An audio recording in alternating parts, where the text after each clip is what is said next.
Good afternoon, everyone. Good afternoon. I'm Jackie Judd, a special correspondent with the PBS NewsHour. I am delighted that so many of you have decided to join this powerhouse panel this afternoon, and I think the next 90 minutes are going to be very exciting. I would like to start with a question and a show of hands. How many of you here have heard the name Harvey Washington Wiley? Good for that table. That's the FDA ringer table. Mr. Wiley is the reason we are here today. He was a chief chemist at USDA, and he was the driving force behind the law that was passed 110 years ago in 1906 that essentially created the Food and Drug Administration. Today, I think without dispute, it could be called the most powerful regulatory body in the United States and maybe even in the world. In the United States, the FDA now has purview or jurisdiction over about 25% of the consumer economy. So if you eat, your life is touched by the FDA. If you have a knee replacement, your life is touched by the FDA.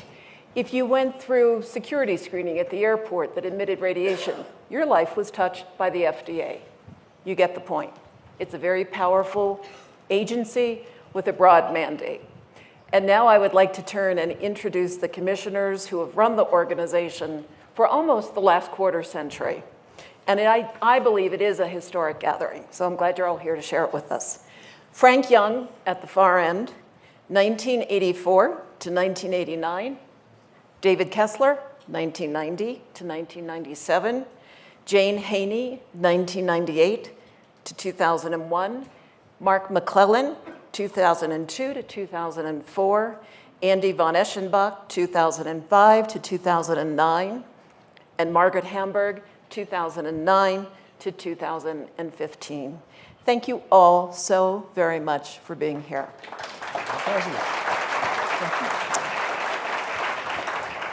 Let's concede right off the top that you cannot have this job without creating controversy. We know that.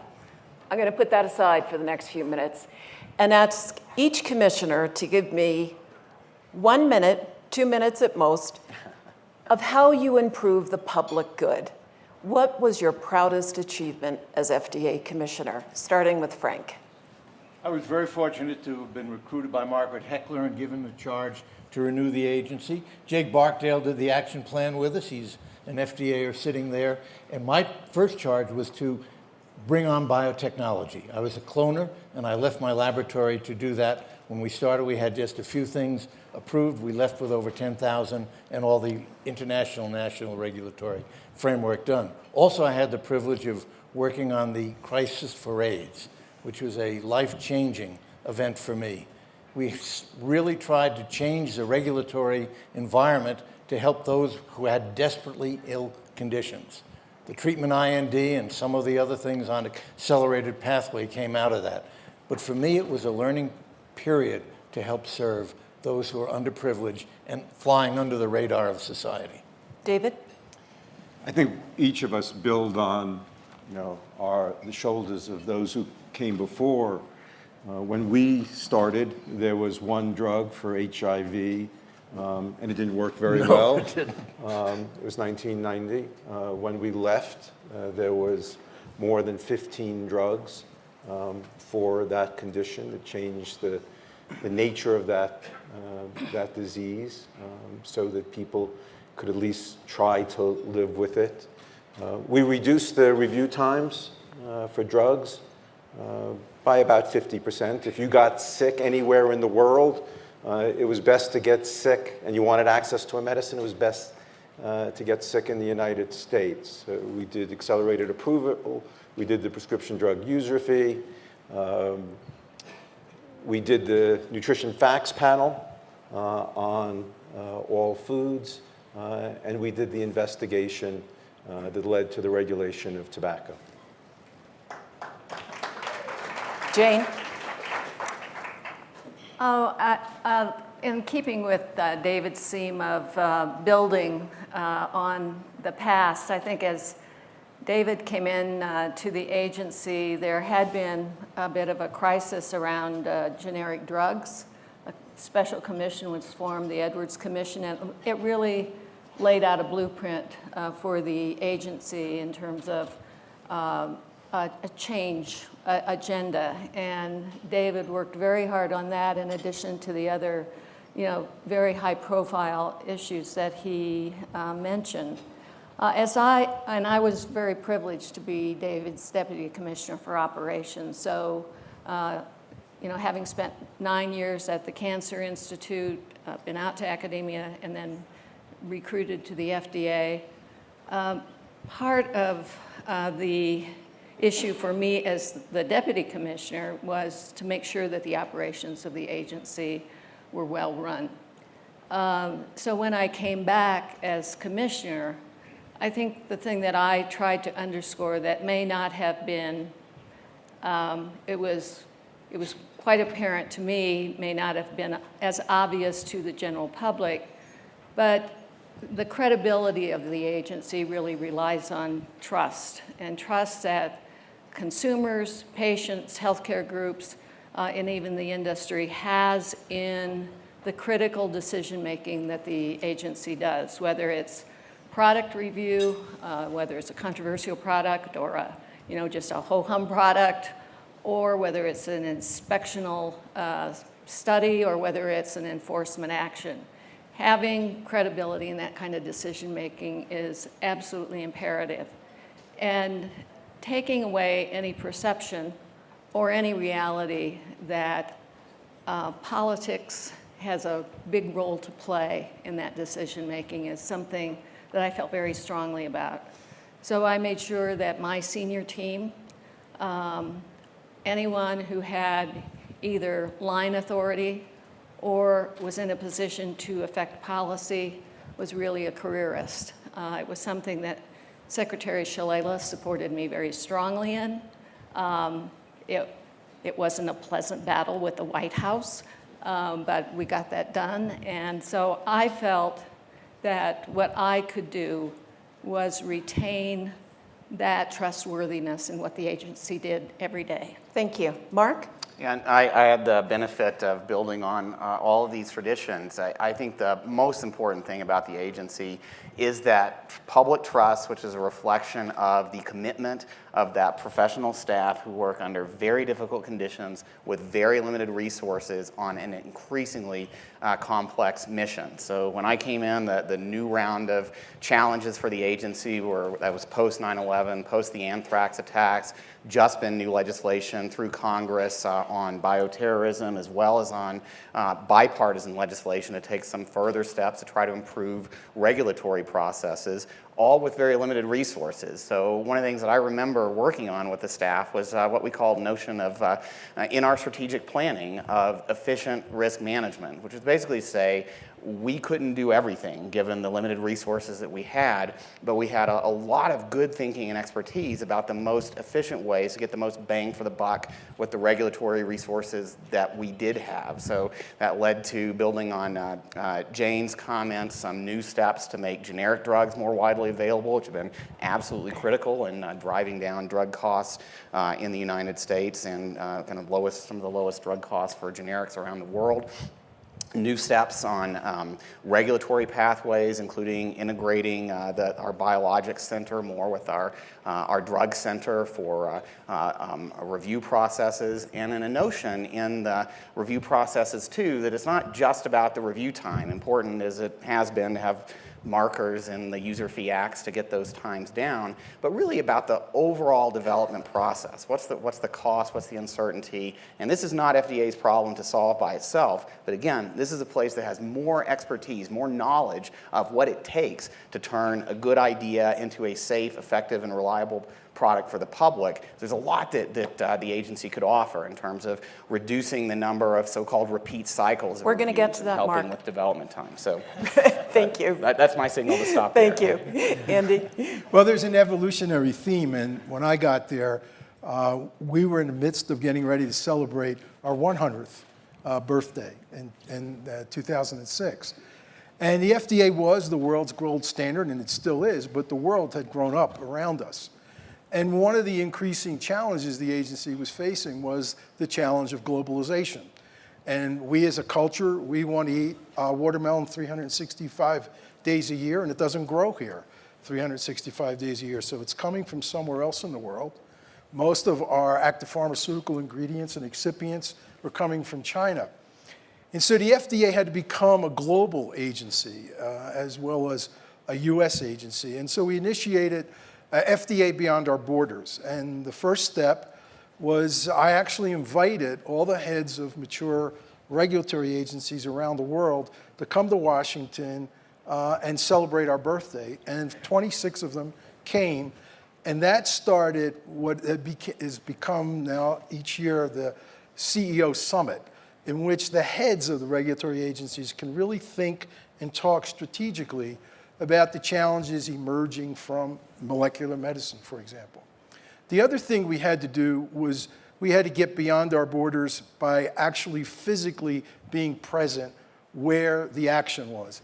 And so we began to establish FDA offices around the world. First one was in China, then India. We strengthened our presence in Europe, particularly with EMA and a presence there, and then in Central America and ultimately on to the Middle East.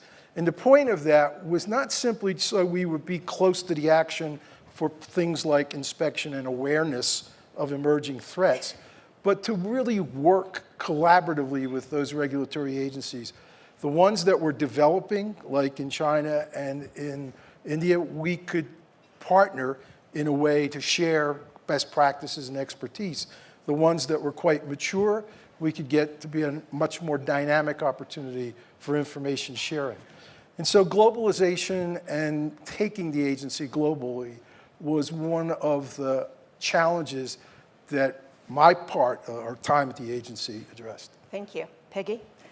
Well, I certainly did build on the work of all of my predecessors, and I felt that I really came on board at a time when it was critical to fully position the FDA for the challenges of the 21st century and beyond. I also came on at a time when, frankly, FDA was feeling a little bit embattled. You mentioned about it's always the subject of conflict, but there had been a series, some drug concerns, safety issues, some food-borne outbreak issues.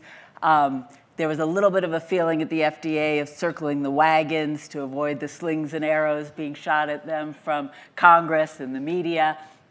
And so, and also the fact that when I came on board, there'd actually been 3 commissioners in the year preceding me, so there's a little bit of a sense of instability as well. There'd been Andy, who'd of course been there for a period of time, but then there were 2 actings. So perhaps my greatest contribution was staying for 6 years and creating a sense of stability and continuity. But I focused on 3 priorities that have already been touched on here. One was really trying to assure the trust and confidence of all of our stakeholders in the FDA and the important and unique work that the FDA does to protect and promote the health of the American public and, in fact, beyond. Trying to open up the agency, trying to engage with our partners, trying to explain what we did, how we did it, and why, and trying to really listen to concerns out there from all our stakeholders about how we could better improve our work. The second was strengthening science, both within the walls of FDA and beyond. Again, importantly, partnership with the academic scientific community, the industry scientific community, NGOs and stakeholders to improve science and to assure that FDA was making its decisions based on the best available science, and that no matter what happened, no matter the pressures, science was our guide. The third area was to really respond to the challenges of globalization and the fact that if we were going to assure the safety of products used by the American public, we really had to have a global presence. Also, that the challenges that we were facing were shared challenges with other regulators, and we in fact needed to share information and share workload in many ways to improve health overall, and also to to really deliver on the promise of science. Science is a global enterprise. We needed to have this broader engagement, so I continued the work that Andy was talking about. I also had the privilege of implementing several important laws, bipartisan supported laws.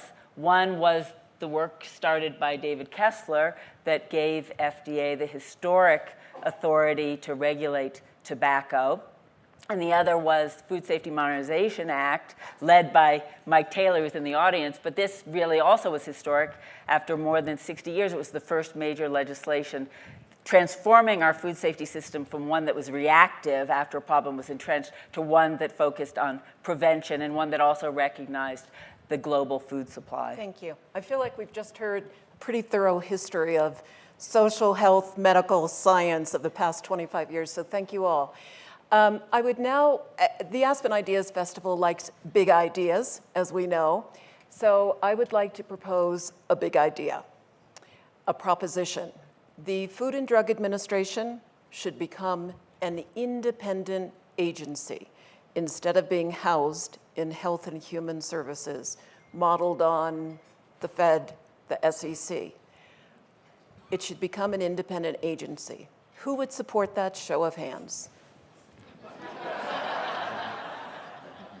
That's a pretty powerful statement. David and Andy, give me your best arguments.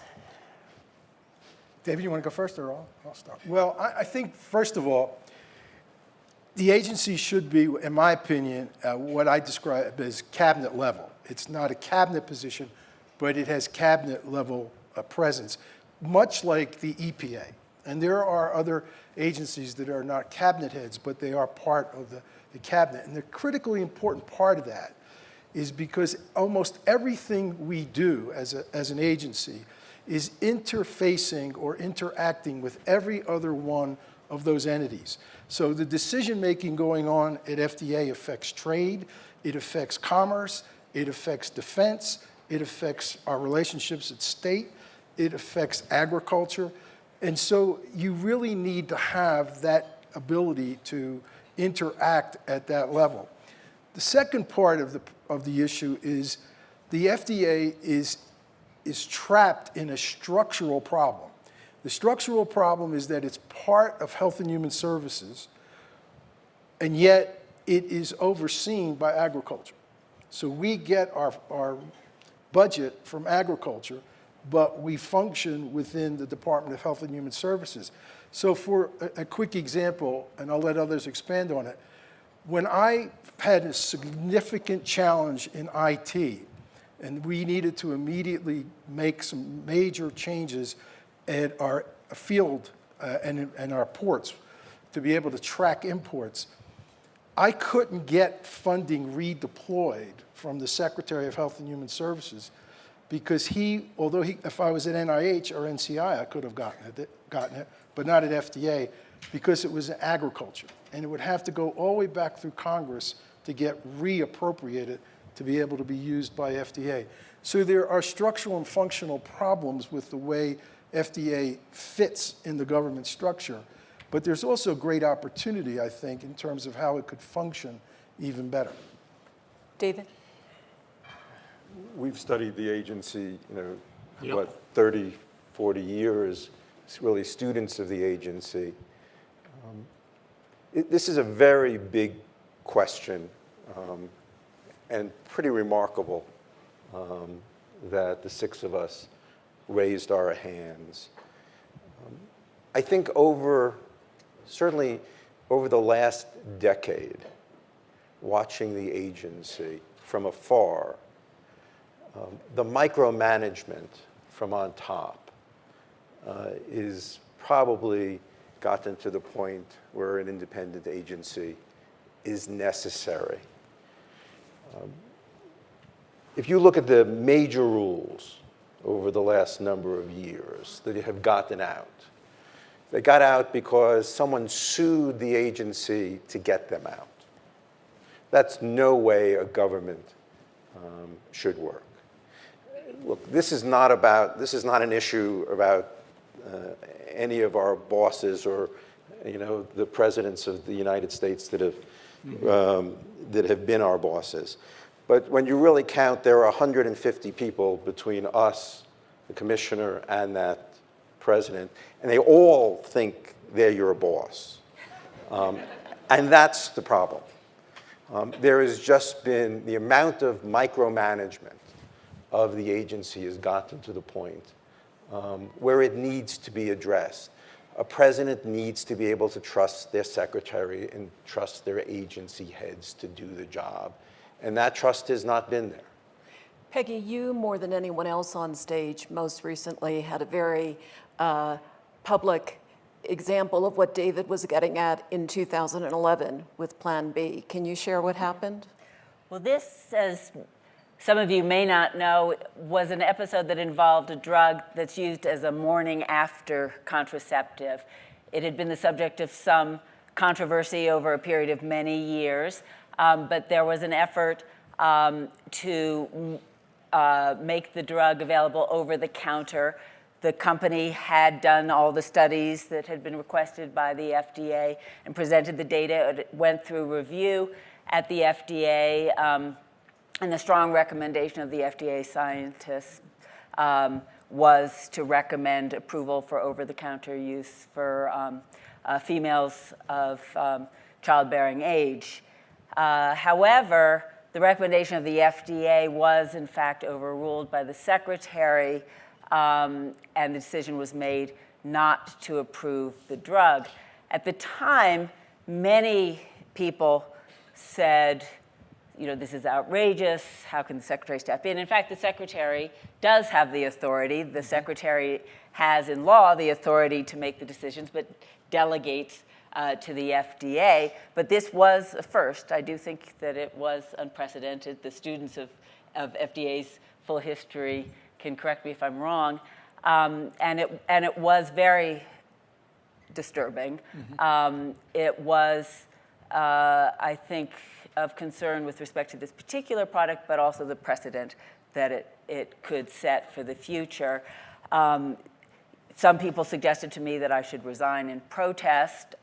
My feeling was I didn't want to leave the FDA rudderless at a critical time, and there were many other battles to fight. I also, felt that it was the nature of the agency. It was unfortunate that the FDA decision didn't prevail, but it was certainly within the regulatory legal framework. And I think to the credit of the administration, they did not try to muzzle me. They did allow me to be very clear about what the FDA review had shown and what the recommendation of the FDA was. If it became an independent agency, I mean, they allowed me. You wouldn't even have to use that phrase, right? You wouldn't need that kind of clearance. No, but it's true. There are very few things that FDA does today. And I think, that the level of engagement by the White House and leadership of HHS has increased with subsequent administrations, probably not because of any political ideologies, but more because of the nature of the world. It's gotten more complicated. I think 24-hour news cycles and blogs and all of that has made administrations want to control things more. FDA makes news every single day, often very controversial decisions. Someone usually doesn't like the decision. And so if you're the leadership of an administration wanting to carefully manage the message, FDA makes your life difficult. But there are very few things, from regulations to guidances to advisories to press releases to public engagements, where there isn't some sign-off. It never got to the point where my speeches were actually reviewed before I gave them, and I always, every day pushed back on the level of... And let me push back on this idea. Frank, given what I've just heard all six of you say you accomplished in the past 25 years or so, it leaves me thinking so much has been done, so much can be done within the current structure. So why do you need an independent agency? Let me give you a practical example that is not known to the public. It was, Jake would know this, when I was going to resign, and it was on the treatment IND when the OMB wanted to change the regulation to make it a promise of effectiveness and a promise of safety. I called the person in in OMB and asked for either a fair hearing, sort of fair, or I would resign and call a press conference at 8 o'clock in the morning. His choice. It was an interesting conflict because Wendy Graham was the wife of Senator Graham, and there were a variety of cabinet secretaries there and the vice president. We argued before it, and the argument of FDA prevailed. It was a overmatched, overpowered situation. I had never been in the Roosevelt Room before. I had never faced the Domestic Policy Council before, and I had never sat opposing the wife of a very powerful senator before. That is a very mixed match, and I think we've all had these interferences. It's not as much opportunity to defend the agency, which is one of the major jobs of the commissioner. I would also add that it should be a 6-year term so that it transcends any single administration, so that there is not a push on that. Now, why do that beyond the example that I gave you? I think Andy said that, and all of us have said it, that you need to have the authority and not have all the other bosses to get to the president directly. That is not possible easy. I could get to the vice president, but I could never get to the president.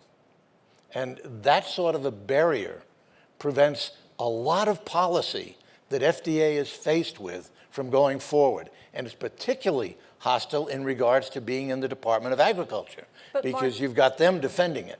But aren't there times, Mark, when you want the full weight of the government, the full weight of the executive branch behind what you're doing, and that if you became an independent agency, you wouldn't have, the FDA wouldn't have that? I don't think that's necessarily an obstacle, as Andy mentioned. I mean, there are lots of precedents of FDA working across just about every other department, given the breadth of responsibilities that the agency faces. I do think that in moving in this direction, it'd be important to keep in mind a few other caveats. So Andy's talked about a legislative reporting structure through health and human services type legislation rather than agriculture. I do think also there's a very strong bipartisan foundation to build on for this kind of effort, where both parties, all the major FDA legislation has had strong support for both parties behind it, and I think an independent agency building on that kind of bipartisan trust would actually have an easier time working with different parts of the administration, since even more clear that what the agency is doing has a strong bipartisan push behind it. The only other thing I'd add, and hate to keep coming back to this theme, but the agency needs more resources. It's got way too much responsibilities, even with trying to do things efficiently, to carry out its job as effectively as it could, given how important it is, not only in regulation to assure safety, but also in all the knowledge and support it can bring to promoting the public health through better ways of promoting food safety, nutrition, now tobacco, and obviously medical product development as well. Jane, what are you sitting there thinking about? Well, I agree, number one. Yes. I think that I would go back to this issue of it is a public agency. It is responsible really for many things that affect the public health. And yet this layering, if you will, really dampens its ability to be responsive on many issues of public health importance in a timely fashion. I would just say that during my tenure, I remember vividly signing off on the regulations, or signing off on the announcement of the regulation to finally regulate trans fat. It wasn't until Peggy, many commissioners later, that all of that finally worked its way through the many levels and layers that finally had to approve the implementing regs. It's just way too long. And all of those layers may have been put in place, and all of those people may be there with the sort of the intention of helping out more than overseeing, but that help oftentimes stands in the way of doing the right thing that the agency is expected to do. And I think having the agency as an independent agency keeps it accountable in a very visible way. It is also not, kind of mired in a different kind of bureaucracy. And as you pointed out, the work that FDA does, number one, is really unique, and it's absolutely vital to health and safety. And so when things get slowed and put through a political maze and subjected to all kinds of reviews and pressures, it actually can result in important actions not being taken. And Jane just mentioned one. And sometimes, often it is helpful to get additional input and fresh eyes, et cetera, but we need to be sensible, we need to be smart, and we need to have a streamlined system that can ensure input from the public and stakeholders and other components of the administration and from Congress. But we need to remember the important mission of the FDA and how critical our work is, and it needs resources and it needs timeliness. You all clearly feel very passionately about this. What do the 6 of you do together beyond raising your hand on a stage in Aspen with this idea? What happens next? Oh, your hand suddenly went down. Well, while they're thinking about an answer, can I just add one other piece But to I this? do want to get an answer to Yeah, that we'll give question. him- I'll give him, I'm going to answer for him. The FDA is a part of the government, and the decisions we make have to be put into that context. That's why it's important that we be independent. That's why it's important we be maybe even at cabinet level. So for example, when I was there, the issue arose, should we allow milk from cloned cows to go into our milk supply? Now, from a scientific point of view, we could demonstrate absolutely no difference. And so there'd be no scientific reason to regulate against that. But the issue was, given the vagaries of how we manage our milk supply, once we add milk from a cloned cow into that milk supply, it would literally destroy our cheese exports to Europe. And so there was a FDA decision, but there was also a national policy decision that had to deal with a larger agenda. FDA needs to be at that table. It needs to be a part of that dynamic, bringing its piece. And when it's down a few layers, then you're trapped. And I think that's another part of it. Did you guys come up David, with an then answer? Frank, and then we're going to move on. I think let me give you a sort of a footnote that does support your contrarian view that it's sometimes good to have an administration. We could not have done tobacco without President Clinton. A commissioner can do so much, but let me assure you, a commissioner and a president can do a lot more. And that was clearly the case.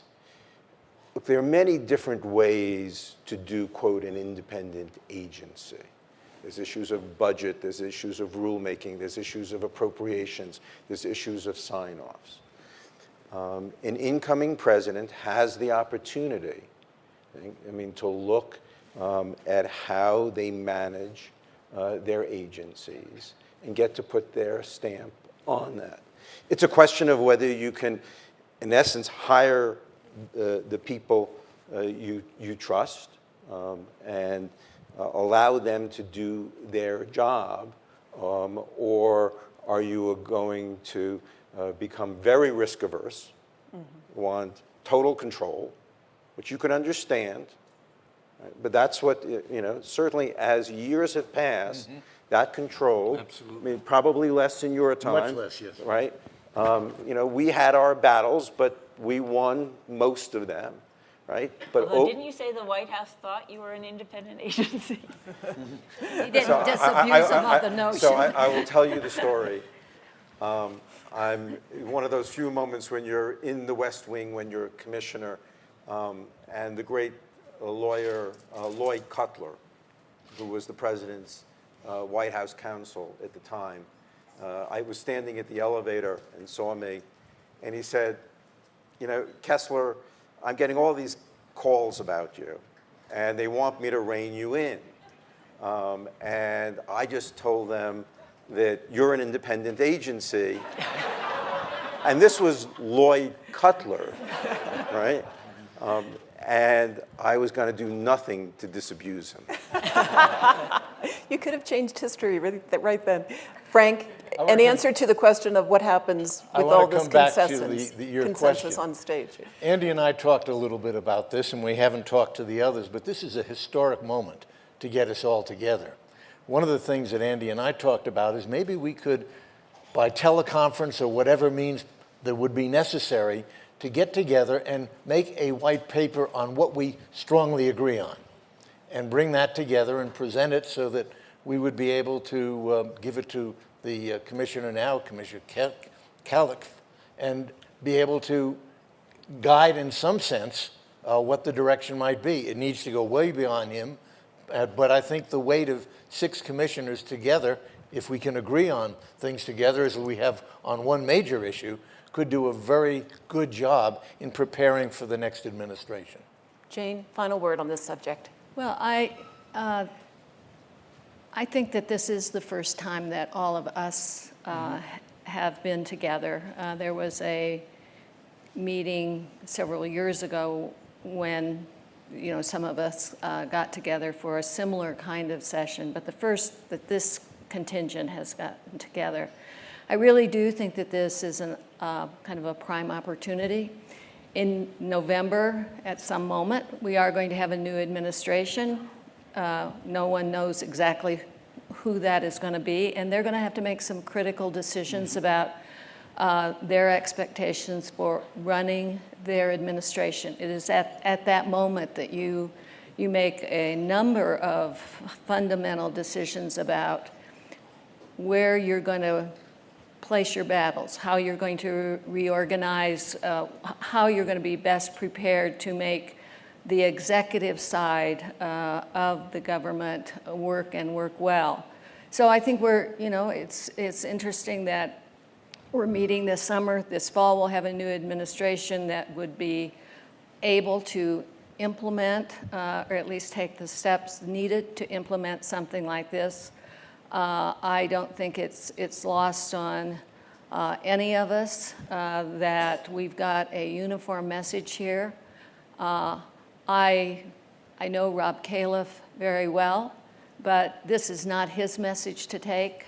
He's working in an administration very hard on behalf of the agency, and I think this is the unified voice of these administrators who have been there, have watched, what happens for good or bad by having this agency with its long, proud history that's given so much to this country.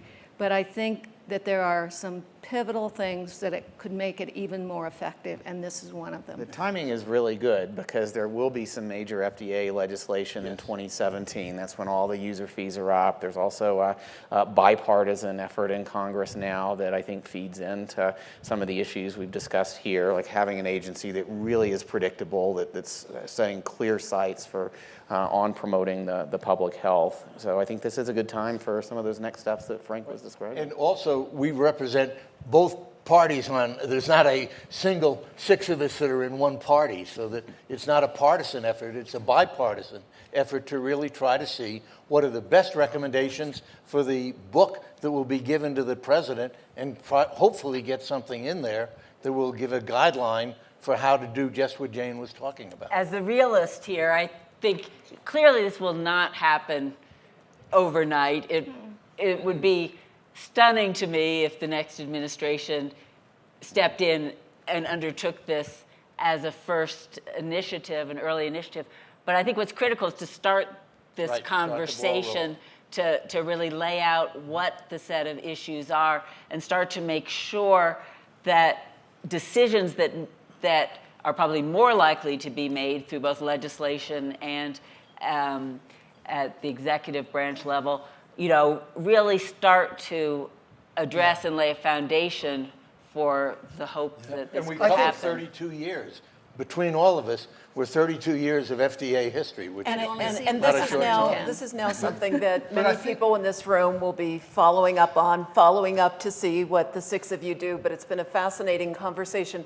I do, before I open it up to the audience, want to go through a list of issues that the FDA deals with as it currently is. And one of them, of course, is the drug approval process. The review speed has certainly accelerated over the years, but a chronic complaint that you hear now is because of the user fees that the drug companies provide to the FDA, it's almost half of the budget now, it raises the issue of who is the client? Does the client remain the public, or does the client become the drug industry in the drug review process? Does this current system trouble any of you? Jane? I think that, as I mentioned before, I was with David as the user fee legislation was implemented, and the piece or the fraction that the user fees that provided the funding for the review function of the agency was quite small. And I think, there was, even at that time, why aren't you just getting more of the general funds for the agency? It's very clear that that wasn't going to happen. So if we were going to have the necessary resources to do the review, those that have benefited in terms of the companies needed to come to the table and provide some piece of that funding. I think that what we need to keep in mind is what is funded here is the review. It is not an approval. It is providing a predictability, which the industry needs in terms of their planning their work. It is providing a timeliness, and it is providing the agency the necessary resources to do that review, and then done in a timely manner, it provides the public those products that do come to market. So there's kind of a win in this for everybody, but you have to keep in mind, what is being purchased is the review. It is not the approval. And I think those that would try to twist this emphasize that companies are in some nefarious way guaranteeing or making leverage on getting an approval. The approvals rest solely on the evidence that is brought, scientific evidence that is brought forward in terms of that application, and the legal framework that is based on. So I still hear that, but Yes. I really think that if you keep in mind that it's a review, not the approval, that is the major message. Frank? I think all of us as commissioner have had pressures from industry, from consumer groups, from a variety of our interests. But what each of us has tried to do, and I've watched all of us in one way or another, is to stay only the facts, only the scientific evidence. The day we move away from science and make political or other bargains is the day the agency is doomed. And I think every one of us feels very strongly about that. Well, several of you mentioned in your opening remarks how important, how essential the public trust is to what you do at the FDA.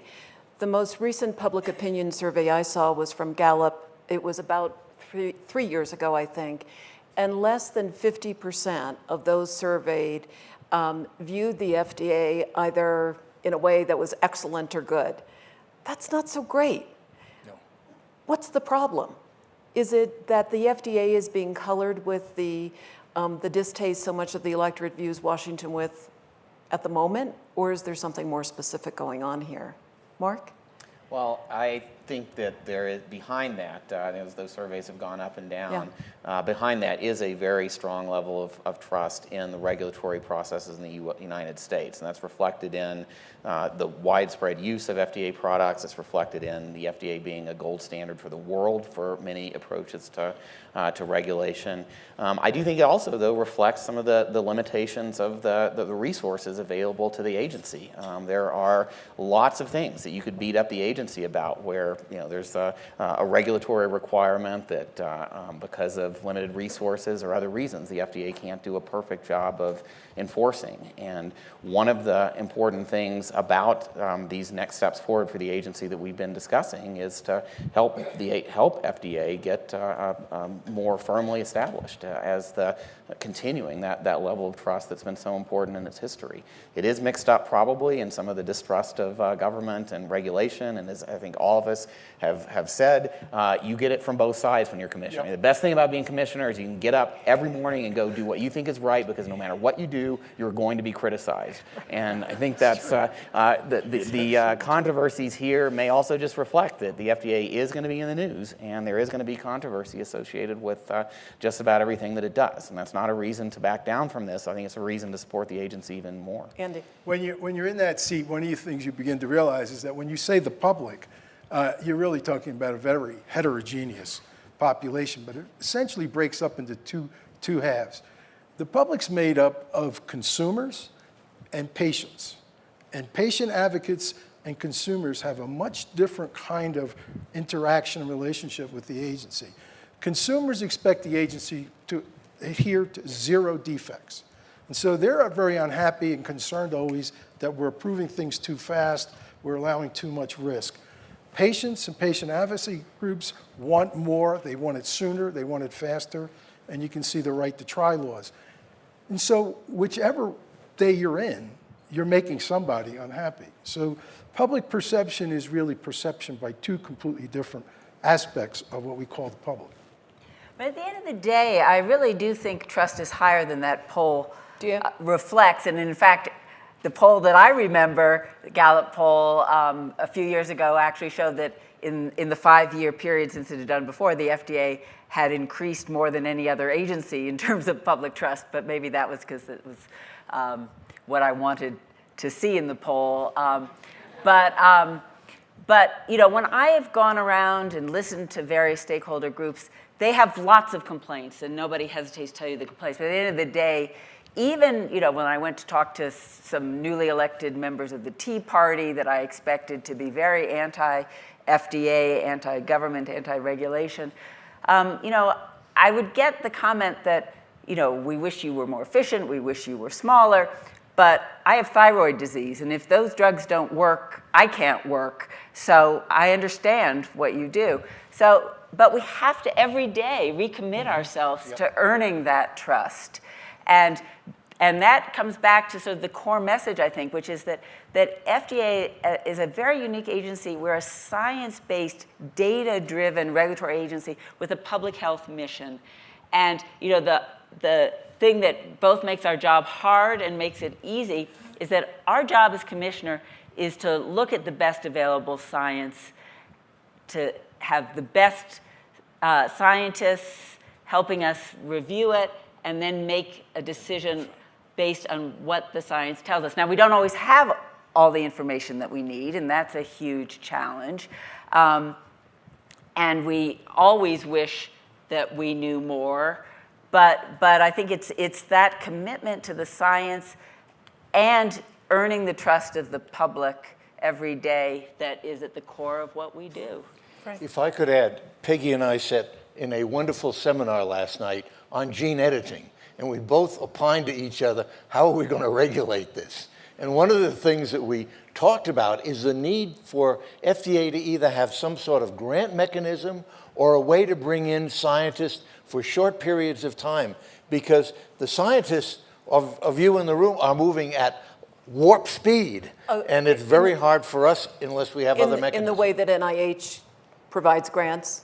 The Is way that what you're thinking NIH of? provides grants to be targeted to our needs. Like right now, as Peggy and I left the editing last time we said, oh my goodness. And that would be one that at least I'd put some money into. Yeah, David? I think there's always, these are some of the hardest decisions.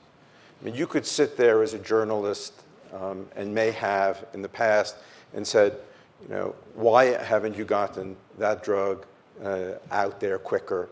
And then in the same sentence say, why haven't you made sure that, there's harm. So I want access to what I want access to, and I want it now, right? But if something goes wrong, where's the FDA? Mm-hmm. Right? It would be helpful, I think, if some of our public leaders, in their choice of words, every once in a while, recognize the service, not of us. We put our bodies, literally our bodies on the line. But I think if you asked, and I just wonder, my guess is we would all say, if you asked whether we love the agency and the degree of respect we have for the agency, right? We'd all put our hands up. Right. Because when you left, how many people? 15,000 was the FTE. And when you started? There were about 900. No, it was more than that. What I hear you say, 9,000. 9,000. what I hear you saying, David, It is felt like 900. But if anything, we have enormous respect. Right? It's not that FDA always gets it right. It's not that it's an agency without any clunkers or anything like that. It's as hard as you can imagine. But that agency, is an enormous American resource and treasure. Yeah, you're right. granted, absolutely. And because I am a journalist that who does ask unfair questions on occasion, what doesn't the FDA do well at this moment? Where does work need to be done? I'll start.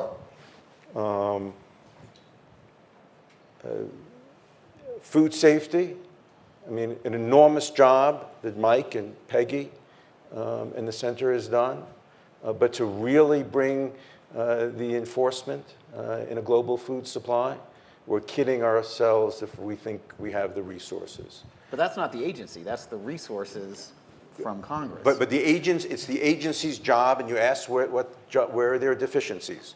Enforcement of food, implementation of new law, the GRAS list. Anyone know what GRAS list is here? Right, it's a joke.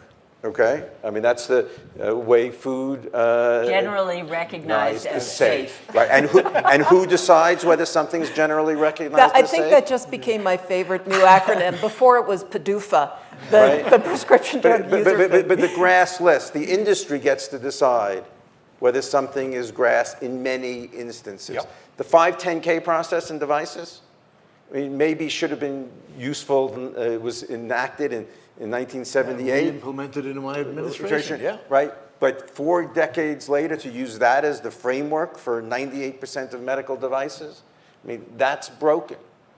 So there are structural issues that need to be addressed. Frank, what would you add to that? Then Andy. I would add the structural way in which we were able to keep up with science. That is really a major problem because new events are coming, and what we've got to keep up with the new, but also cut out the old, because the scientists are forced to check all the boxes. And if we just keep piling on without getting some of the others out. So increasing the science and having access to the science to make the decisions that need to be made.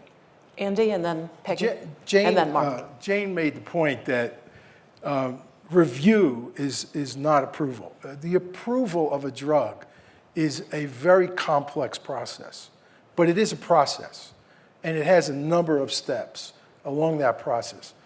I think one of the things that the FDA does not do well is it does not have across the agency internally a very robust mechanism for continuous process review and improvement. And I think if I was to continue to be able to implement change, one of those changes would be to put in a very rigorous way of being able to have the metrics for the entire process and then continuously improve it so we get away from some of the criticism that people bring to bear. Well, a couple things. One is there are some areas where on paper FDA has authority, but the authority may not be adequate, and certainly the resources are not adequate, dietary supplements, cosmetics, to add to some of what was already said. I also think, we have to recognize that with all of the dramatic advances in science and technology and all the expectations on the agency, that it isn't both organized in ways always that can support the best use of resources and really reflect the scientific need. And of course, it's under-resourced dollars. Well, we have centers for products, but in the modern world, the products don't always fit neatly into one center. The Center for Devices, the Center for Drug Evaluation Research, the Center for Biologics. We now have lots of products that cross the line between a drug and a device. We have products where you need the device, the diagnostic linked to the drug intervention.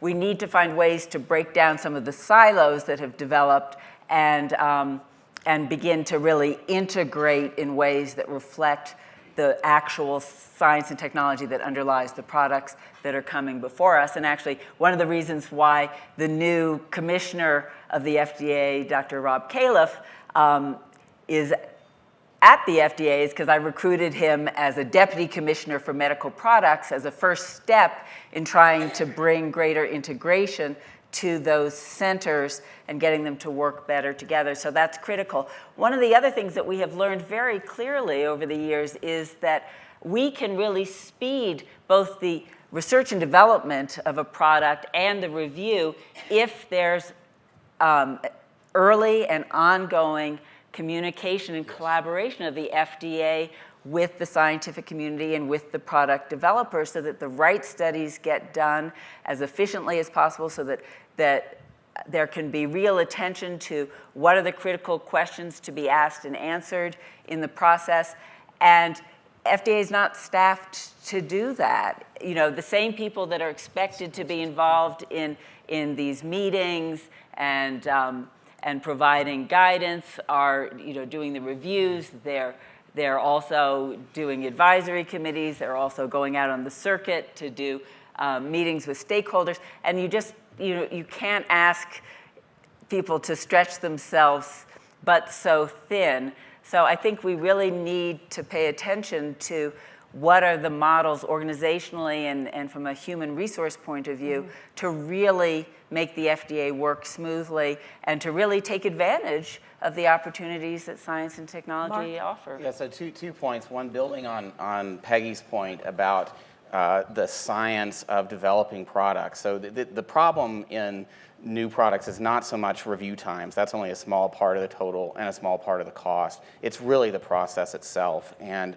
there is so much more that could be done to learn from failures of other companies in pre-competitive senses, to validate things like the early markers that made a big difference for those HIV approvals that David oversaw, by having an early marker that predicted long-term response and then following up on that with further studies led to many, many lives being saved. Many areas of drug development, we don't have that kind of evidence. This is something that I think people in the regulatory world have called regulatory science. I can't think of a less sexy term for getting public support, but the idea of a science of product development where you really can have more confidence about bringing products not only to market, but especially after they're on the market, and for food safety as well, is a very underdeveloped area. It's like, with the cancer moonshot, it's like, you need to discover the new molecules, but you're not going to get there just with a first stage booster rocket. You need to support all of these further steps along the way, and FDA has a critical role to play, as the other commissioners have emphasized in doing that. And the second thing I'd like to emphasize is this is an evidence-based agency that is now facing a world of truly big data, where there is all kinds of potential information and data being available. So on these 510K devices, we have a regulatory process that, as David emphasized, looks at, well, is there something on the market kind of similar to this? And if there is, then it's okay. But there's all kinds of evidence, or potential for evidence being developed on medical devices that are in use, that's the way medical device innovation works. A lot of it occurs after the products are first developed, and we just aren't really capturing any of that. The problem is there's a big difference between big data and big evidence, and having an evidence support system that could do things like practical randomized trials using much more real-world settings, I think would be much more beneficial for the public than just relying on our traditional randomized studies, which are very well done, but they're often done in settings and on patients that are not the way, not reflecting, even for product on-label aspects of products, are not reflecting actual use in the real world. And I think that is, Peggy talked about the agency coming into the 21st century. That is the 21st century. It's going to be, I think, a much different model, hopefully with much better evidence of product regulation and advancement. Great. Jane, and then we're going to open it up to all of you. Well, you asked if there were things that you thought needed fixing.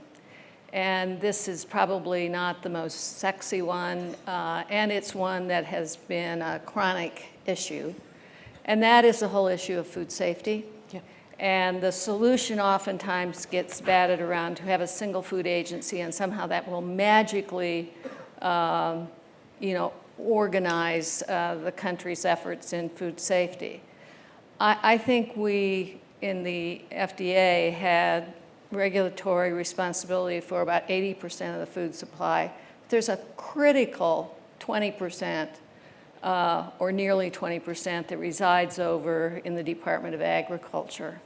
And yet, it being in the Department of Agriculture, that department is largely set up for promotion of an industry. Mm-hmm. And in my own sort of simple mind, the reorganization that needs to take place is not a single food agency divorced from the FDA and separate from, but bringing that portion from ag into the FDA.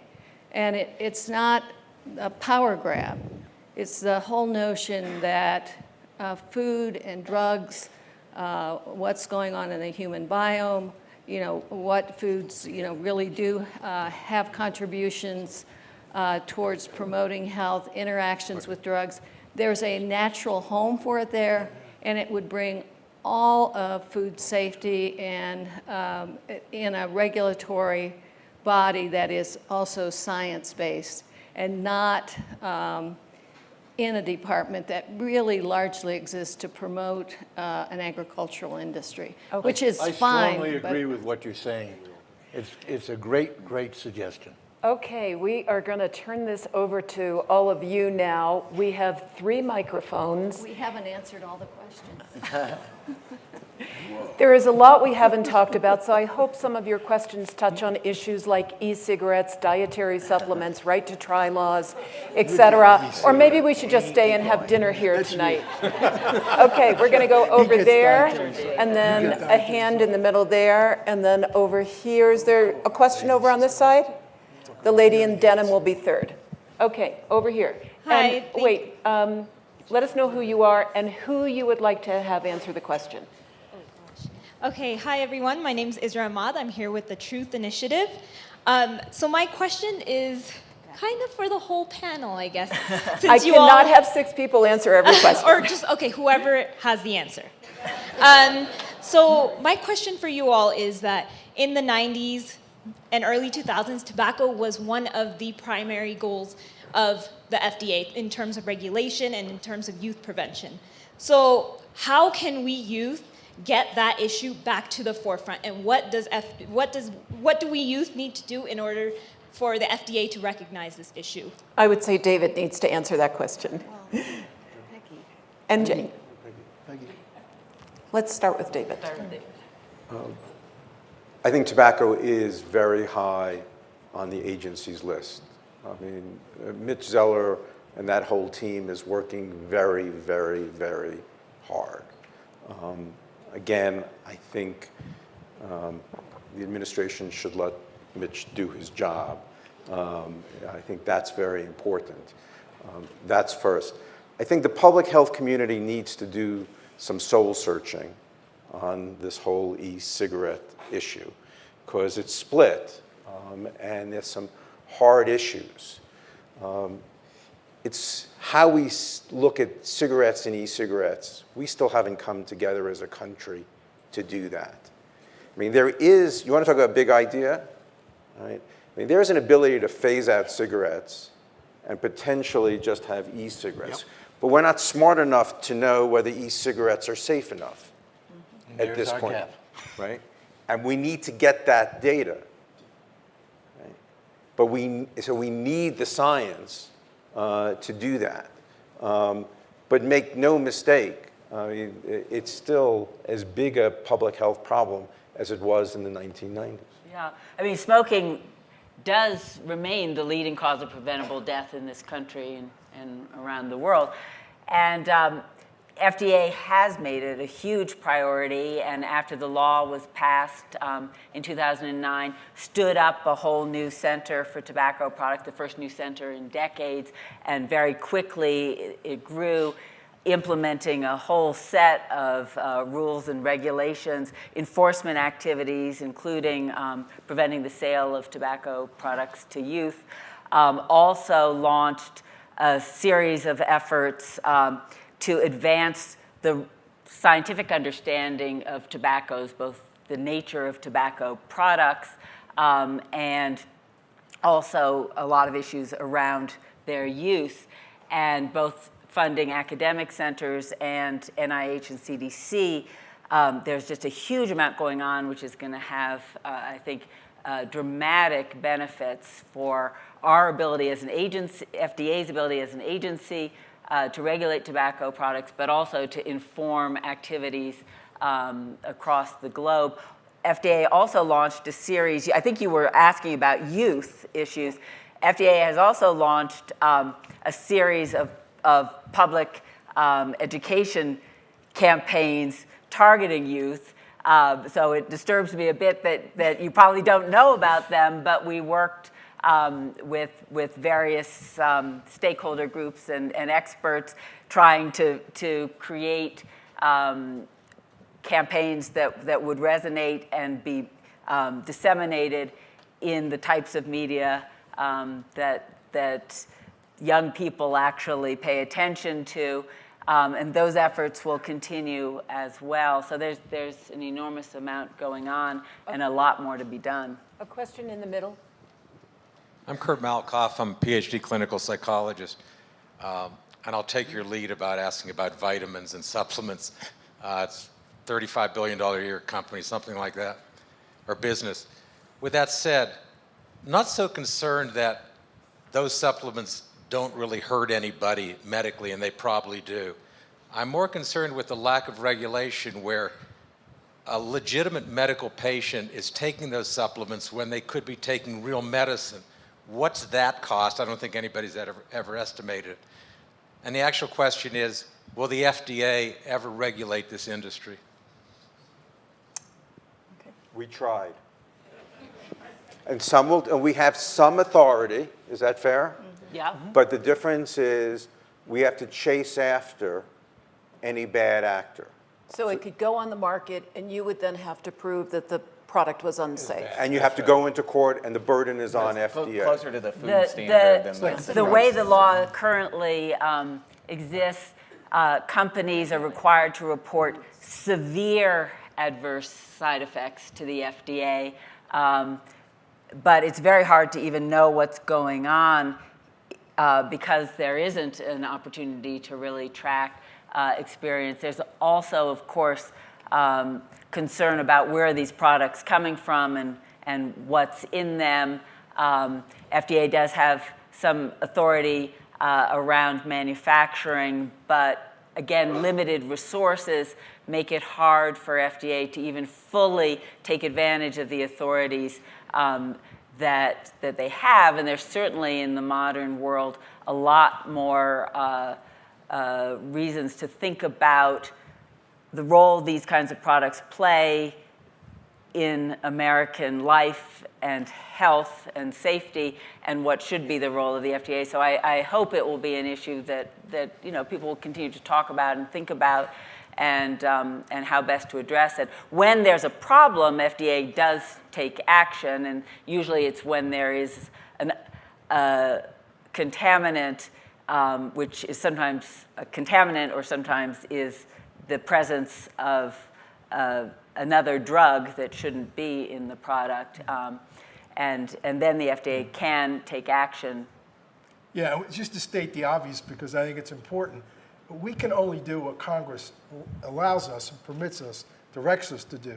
So in this case, as Mark said, this product is regulated more like a food than it is a drug, because that's what Congress has permitted the agency to do. Well, let's go back to where we started. Just one moment, Jane, please. I apologize. Go ahead. Well, I just wanted to ask David a question, because as I remember what occurred as the Dietary Supplement Act was passed, it was in the wake of the agency really trying to get their arms around a stronger regulatory authority with dietary supplements. But I believe that the amount of mail that the Congress got about this whole issue was greater than they received about the Vietnam War. I mean, it was tremendous. And so the pressure that was there as they drafted that legislation really was what we would all think of as regulatory light. To go back where we started, that is the idea of an independent agency. If FDA were an independent agency and it decided it wanted to oversee diet, it could, no. Okay, you know where I'm going with that. Okay. I mean, it can be done. It's not easy. We took ephedra off the market while I was at FDA, but it is it's a more challenging standard for FDA to meet, often with limited. It makes tobacco look easy. Wow. Yes. I'm Lisa Gill. I cover prescription drugs for Consumer Reports, and I just wanted to say, first off, I appreciate all of you being here. This is an incredibly historic event to see all 6 of you on stage, so thank you. My second comment is that I think, not just me, but the FDA is really one of the most important agencies in the United States, and I would argue, if not in the entire world, which is why we care so much about what happens within your walls. I do think Frank's idea of the white paper is fantastic. I hope you will do that. My question is this, just back of the napkin math here, looking at the HHS, how much funding is available for the FDA, it looked like for all of FDA, 40% is funded by user fees. That was for 2016, by industry-paid user fees. In the area of prescription drugs, it looks like 60%. So my question is, how much is too much? Where do we draw the line? Do we accept user fees in the area of prescription drugs at 70%, 80%? Where do you stop? It's a very interesting problem, because what has to be balanced is how the rest of the money is used. So Peggy can answer this better than I can, but when we started thinking about these ideas that David carried through, that left a large part of the agency not funded by user fees, and we had to balance that. So I think that swings, and Peggy probably has the best answer. You probably understand that the user fees are actually negotiated, and it's not a coincidence that prescription drugs have user fees, because that's the area, and medical devices and generic drugs now as well. In the food safety area, there are no user fees, although it was discussed when the Food Safety Modernization Act was going through, and the tobacco regulation program is actually 100% supported by user fees. I think that it is, Jane and maybe some others spoke about how the user fees have actually enabled FDA to make tremendous progress in strengthening critical programs that support drug review. And in the generic area, for example, I think are going to make a huge difference in enabling FDA to respond to the fact that the review of generic drugs is hugely important to getting cheaper drugs to Americans that need them. But the world of generic drugs is very much a reflection of the globalized world. And in order to approve them, you have to inspect the facility, and the facilities are all over the world, and it's costly. to send inspectors over, et cetera. So we were falling behind, and now we're able to begin to catch up. So it makes a difference. But then you look, I thought your question was going to be in terms of your back of the envelope calculation. My calculation that I used to talk about before Congress, which is if you look at what is the contribution that the American people are making to support the FDA, an agency that regulates close to 25 cents of every dollar that consumers spend on products, and products that really matter to people each and every day, it's $8 a year per American. And I really think that Americans would be willing to pay more to have a strong and efficient FDA. And I think that, you know, the importance that's been stressed by my colleagues already of ensuring more resources for FDA is absolutely essential. We have a question, the lady in red over here. Sure. Hi, my name is Carrie Mantha. I'm a biotech investor. There's two big ideas that I've seen percolating out of Spotlight Health whose major barriers seems like it may be the FDA coming to reality. So I'm curious to whoever wants to answer it, how you think the agency might change that. The first is the notion of capturing better health data. We have incredible ways now to capture health behavior data, and we have these beautifully randomized, stratified trials being sponsored by industry who are not capturing that data, largely because the agency requires the companies to report any data they're capturing, and the companies worry about false positives, and therefore this data becomes a liability for them. The second is the notion of giving patients with life-threatening conditions more access to experimental drug candidates. So we've seen some incremental updates to the expanded access program, but again, the requirement to report data on these very sick patients makes that process a liability for the companies. So is the answer to this a third party that captures and analyzes this data decoupled from the NDA process, or is there some other way that the FDA can enable us to both help these patients and capture better data? Mark, do you want to take that one? Sure. Well, at least start with the first part, and I bet other people have some perspectives too. Remember that a lot of the big data that can be sources of more evidence or can provide the means to doing more timely and targeted clinical trials are not coming from drug companies. I mean, they're not coming from one-off efforts to set up a data collection effort for a particular study. They're coming from data that are generated in the delivery of care in a healthcare system that hopefully is going to be increasingly focused on better outcomes and lower costs and things that really matter to patients, patient-reported outcomes. So some of the most promising things that FDA is working on now are initiatives that are not FDA regulating a company and telling them to do a trial funding themselves, but rather relying on some of these infrastructures. So one of the efforts that we've been involved with previously when I was at Brookings and now at Duke with FDA is their Sentinel initiative, which is a collaboration where the data is not coming from the manufacturers. There is some manufacturer funding in terms of supporting, potentially in terms of supporting the program through user fees and the like, but the data are coming from places like United Healthcare and Anthem and healthcare systems like Kaiser that are treating patients and that provide a means of doing now pretty rapid studies on safety questions on probably most people in the US without having to pull all that data together like in a traditional one-off clinical trial. It's a network approach to doing studies, and FDA has started to use this kind of system for effectiveness studies as well. So I think the future is much more about network systems like that, provided that we can assure the quality of the data and make sure that we're following rigorous methods around things like randomizations, avoiding bias, and the like. But it's not going to be just the drug companies alone. It's going to be a network approach, just like so many of the other things that we're dealing with big data today. And with respect to early access, I think there are some steps that FDA could take to clarify how any data that's collected is used in early access programs. I think Peggy may know more about this than I do, but there is an FDA initiative ongoing now to try to streamline expanded access for experimental medications. Would that answer the right to try movement? Well, the expanded access is linked into the right to try, and I think that, in fact, there's a lot of confusion about the FDA role.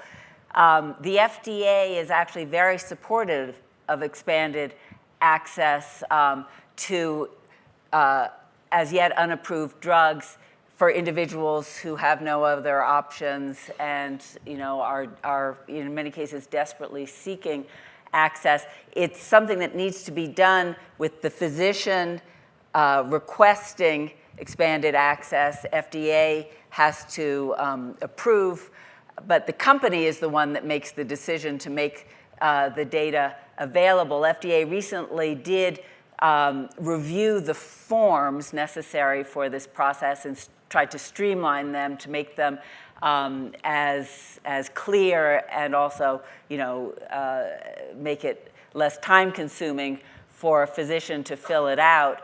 And in fact, FDA approves, I can't remember the exact number, but I think it's over 99% of requests.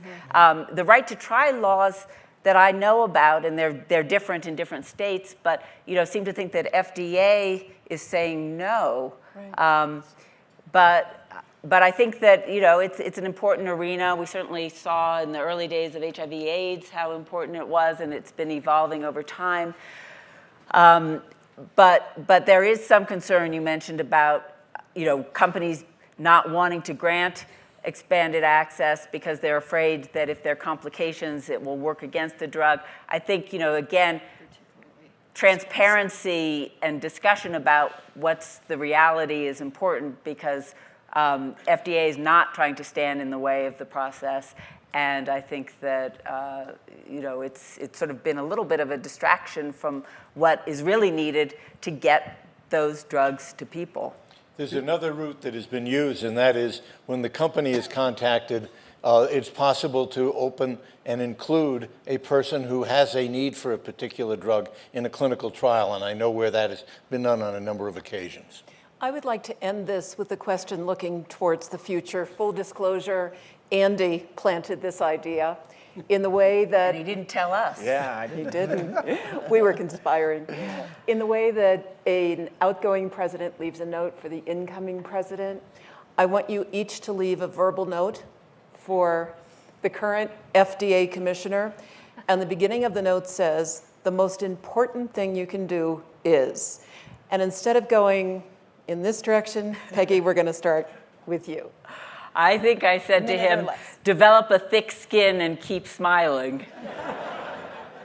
Andy? Yeah, I told Peggy, get a dog.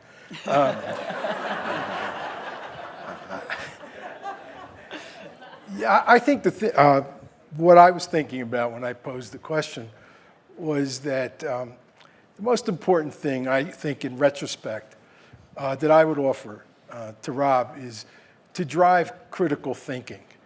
And the problem with that is you often will be thought of as criticizing, when in fact it isn't criticizing, it's driving the ability to think critically about what we're doing and how we could do it better. And that's probably, I think, the advice I'd leave. Mark? Yeah, I think I agree with these. And just to add to that a little bit, I think it's protect and support the staff. You will get the big ideas accomplished if they feel like they can take the science to the next level, if they get the resources they need to do their job, and if when, nothing personal, Jackie, you always ask me nice questions back in those days, but if there is a controversial issue, you, the commissioner, are out in front taking the heat. Probably your most important job for protecting the staff is being the heat shield. And let them do the science, let them do the right thing to advance public health. Jane? Mark said exactly what I was going to say. Okay. But when I became commissioner, in about the first month that I was commissioner, I invited all of the previous commissioners into the office, as well as many of the staff that had worked with them. And I had a time alone with them in my office, and I went around and asked them what advice they would give me. And I remember Charlie Edwards' advice the most. And Charlie looked at me, kind of cocked his head, and he said, "You've got the job, do it the way you believe is right, and you'll be fine." So, Rob, there's to you. David? About 6-8 months into the job, it sort of hit me. because I had studied the agency. I had taught food and drug law, and about all the processes and all the regulatory processes. And all of a sudden it dawned on me that those things were important, but they were secondary. That the real gift you're given while you're a commissioner is you can have an enormous impact on the public health. And that has to be kept paramount. Frank? I think I would say at all times, as David just said, protect the public health, tell the truth, be absolutely honest, and be incredibly courageous. That is the final word. I want to thank all 6 of you for a conversation that was rich and important and has been said even historic. So thank you all so very much, and thank you for being a great audience.